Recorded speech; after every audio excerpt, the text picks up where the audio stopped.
Jai Guruji, Anantam Shukrana Guruji for this beautiful, blissful divine satsang and blessing us with this beautiful seva of not only reading but as well as listening to the holy Shivpuran.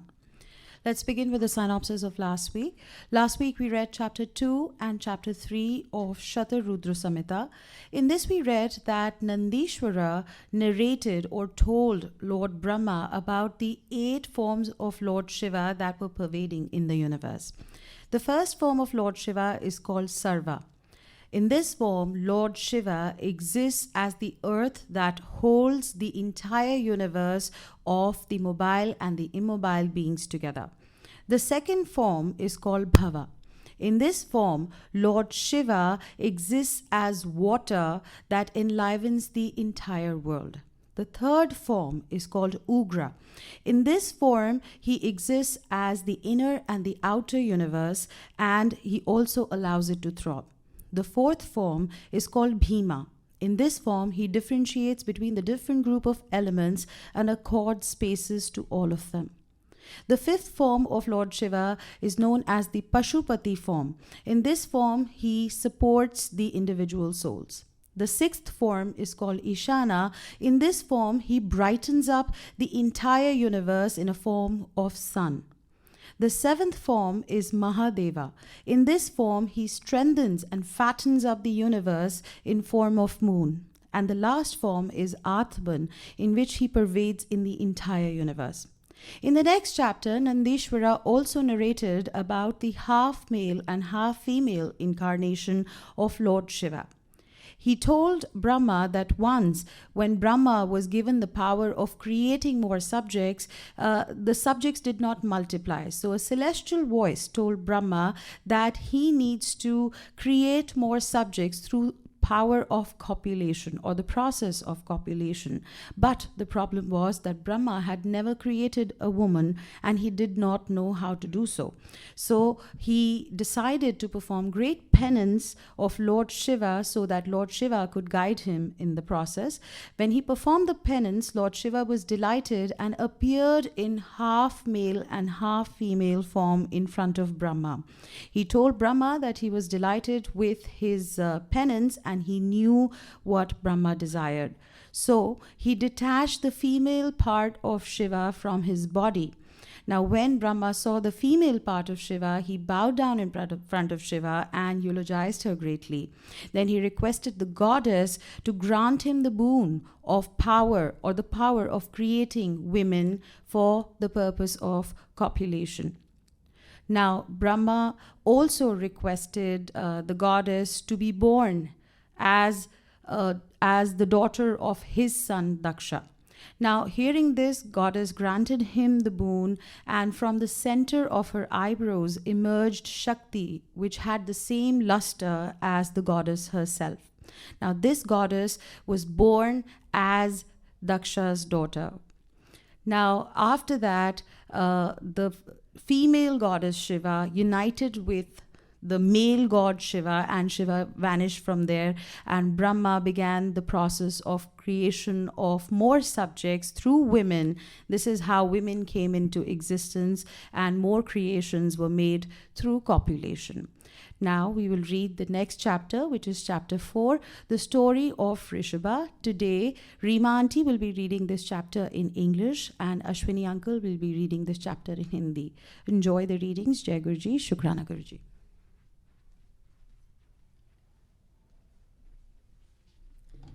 Jai Guruji, Shukrana Guruji for the blessed seva. Chapter 4, the story of Rishabha.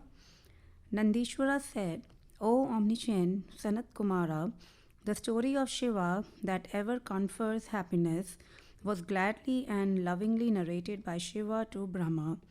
Lord Shiva said, in the 7th Varaha Kalpa, in the Vyavasvata Manvantara, the Lord Kalpeshwara, who illuminates all the worlds, will be born as your great-grandson and son of Vaivasvata Manu.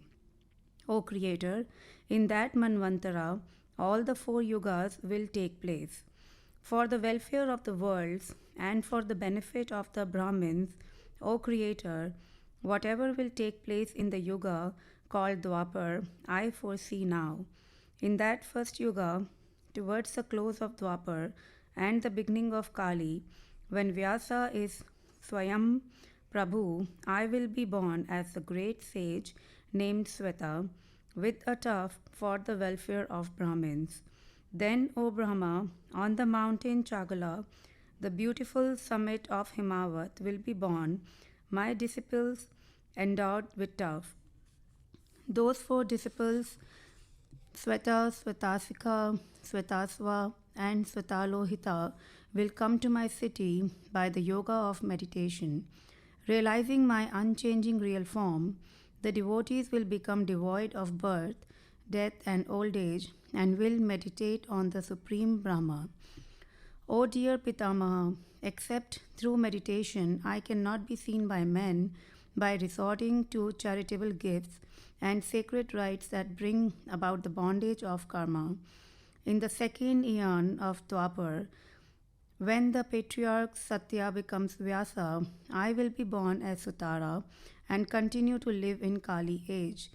There too my disciples will be the four Brahmins well versed in the Vedic lore, which is Dundubi, Satarupa, Risika, and Ketuman.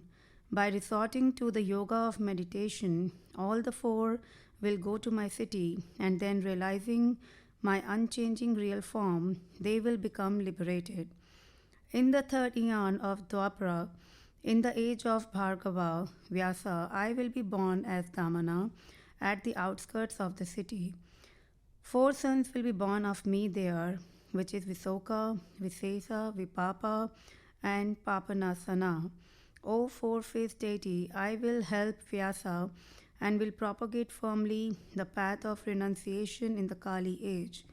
In the fourth eon of Dwapar, in the age of Angiras Vyasa, I shall be born as Suhotra. There also four sons will be born of me, all aspiring after the yogic path and noble soul. O Brahma, I shall mention their names. They are Sumukha, Durmukha, Durdarbha, and Durati Krama. O Brahma, I shall then render help to Vyasa through the disciples. In the fifth eon of Dwapar, there will be Savitra Vyasa. I shall be born as a yogin of great penance and called Kanka. There also four sons will be born of me, all aspiring after the yogic path and noble soul. Please hear their names from me. They are Sanaka, Sanatana, Sanadana, and Sanat Kumara, freed from sins and egotism. There also, O Brahma, I named Kanka, enhancing the path of renunciation, shall render help to Vyasa in the form of Savitra. When the sixth eon of Dwapar takes place, there will be Mrityu Vyasa, who will classify the Vedas. Then I will be born as Lokaksi, making the path of renunciation flourish and helping Vyasa. Four disciples of steady rites, which is Sudama, Virajas, Sanjaya, and Vijaya, will be born then. O Brahma, in the seventh eon of SataRudrasamhita Vyasa, I shall be born as the Lord Jaigisavya, seated on a kusa mat in a divine spot in the middle of a mountain Kavan in Kasi. I, an expert in the great yoga, will stabilize the path of yoga. O Brahma, I shall render help to SataRudrasamhita Vyasa. I shall lift up the devotees from the fear of worldly existence. There also in that eon, four sons will be born of me, which is Saraswata, Yogisa, Megavaha, and Suvahana. In the eighth eon, there will be Vasista, Vedavyasa, the excellent sage who will classify the Vedas. There I will be born as Dadi Vahana by name. As the foremost among those who know yoga, I will render help to Vyasa. Four sons, all yogins on a par with me, which is Kapila, Asuri, Salvala, and Pankaseka, will be born of me. O Brahma, in the ninth eon of the same yoga, there will be Saraswata Vyasa, the excellent sage. As Vyasa sits in meditation for the flourish of the path of renunciation, I will be born of Risabha.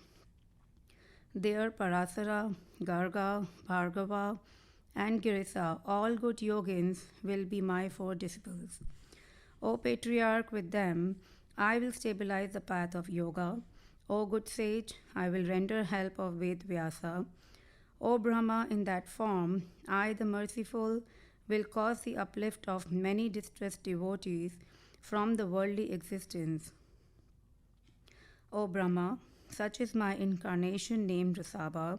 It causes yogic practice. It fulfills the desire of Vyasa in the guise of Saraswata, and it consists of many divine sports. Bhadrayu, a prince who had been abandoned by his father and who had died of poison infection, was resuscitated by me in that incarnation. When that prince reached his 16th year, I, as Risabha, went to his mansion suddenly.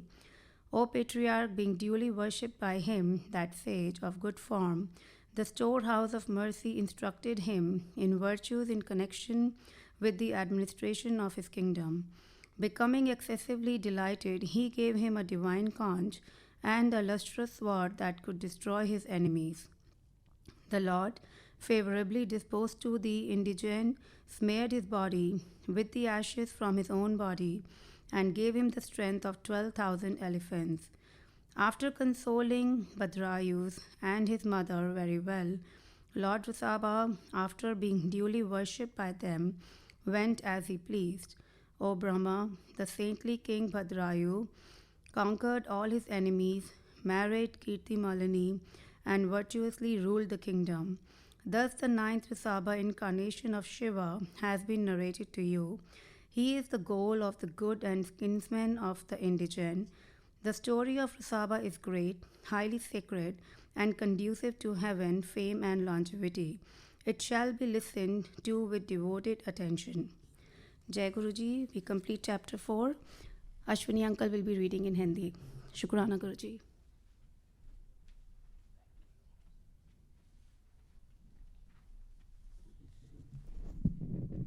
जय गुरु जी।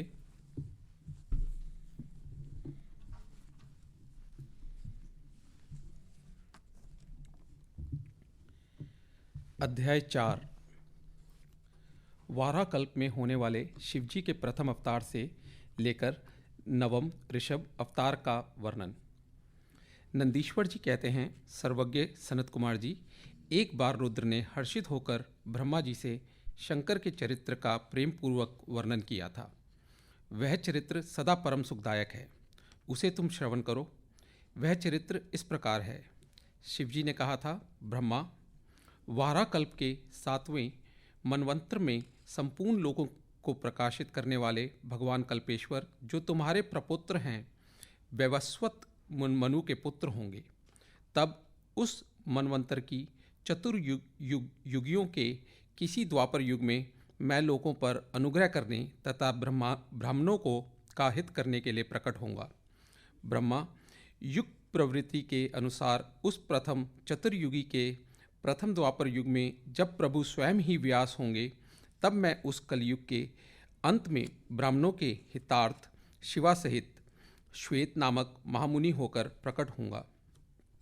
उस समय हिमालय के रमणीय शिखर छागल नामक पर्वत श्रेष्ठ पर मेरे शिखाधारी 4 शिष्य उत्पन्न होंगे। उनके नाम होंगे श्वेत, श्वेतशिख, श्वेताशव और श्वेत लोहित। वे चारों ध्यान योग के आश्रय से मेरे नगर में जाएंगे। वहाँ वे मुझ अविनाशी को तत्वतः जानकर मेरे भक्त हो जाएंगे तथा जन्म, जरा और मृत्यु से रहित होकर पर ब्रह्मा की समाधि में लीन रहेंगे। वत्स पितामह, उस समय मनुष्य ध्यान के अतिरिक्त दान, धर्म आदि कर्म हेतु तक साधनों द्वारा मेरा दर्शन नहीं पा सकेंगे। दूसरे द्वापर में प्रजापति सत्य व्यास होंगे। उस समय मैं कलयुग में सुतार नाम से उत्पन्न होऊंगा। वहाँ भी मेरे दुंदुभि, शत्रुप, हिर्षिक तथा केतुमान नामक 4 वेदवादी द्विज शिष्य होंगे। वे चारों ध्यान योग के बल से मेरे नगर को जाएंगे और मुझ अविनाशी को तत्वतः जानकर मुक्त हो जाएंगे।